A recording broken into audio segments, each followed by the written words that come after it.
বলছে যে যদি পি সংখ্যক সংখ্যার গড় বি,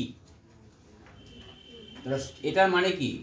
ধরো যদি বলা হয় প্রথম 5টি সংখ্যার গড় 15, তাহলে প্রথম 5টি সংখ্যার মোট কি করে বের করতে হয়? গুণ করতে হয়। তাহলে প্রথম যদি পি সংখ্যক সংখ্যার গড় বলেছে বি, তাহলে পি সংখ্যক সংখ্যার সমষ্টি তাহলে কত হয় বলো? পি ইন্টু কত? বি। ক্লিয়ার? তাহলে এটা কত বললাম? 5টা, প্রথম 5টি কত বললাম? 15। তারপরে বললাম 6টা, তারপরে 6টা সংখ্যক, প্রথম 5টা বলিনি, 5টি সংখ্যার গড় বলেছি। প্রথম পাঠক বাদ দাও, 5টি সংখ্যার গড় 15।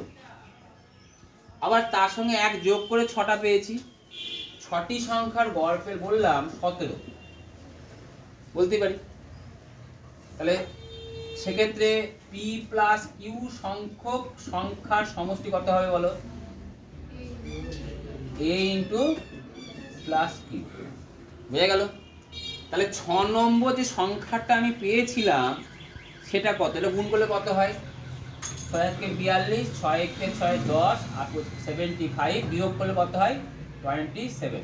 তা 6 নম্বর পদটা কত লিখেছিলাম? 27 লিখেছিলাম। বুঝতে পারলে কি কোথায় করলাম? কি করলাম? এটা থেকে এটা কি করলাম? বিয়োগ করলাম।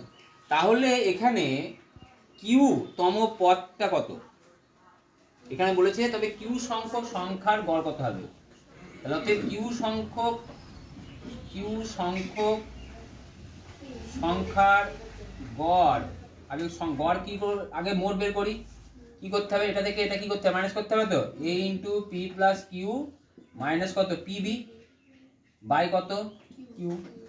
যেন কিউ সংখ্যক বলেছে, এটা কিউ দিয়ে ভাগ করলাম। এবার তুমি এটা রাখতে পারো, এবার এটাকে সিম্পলিফাই করতে পারো, a p plus a q minus p b by Q.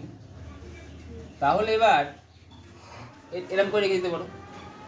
আবার আরও একটু সিম্পল করতে পারো, এই দুটোকে একসঙ্গে লেখো, এপি মাইনাস পিবি ব্যাকেট দিলাম, এ কিউ আলাদা দিলাম, কিউ আলাদা করলাম। হয়েছে? এটাকে আরও ভাগ করে কমন নিতে পারো, বিচ্ছেদ কমন নিয়ে বিচ্ছেদন করে দাও। বিচ্ছেদ করলাম, প্লাস এ কিউ বাই কত? কিউ। কিউকে কেটে দিলাম, তাহলে কত হলো? P into a minus b by কত?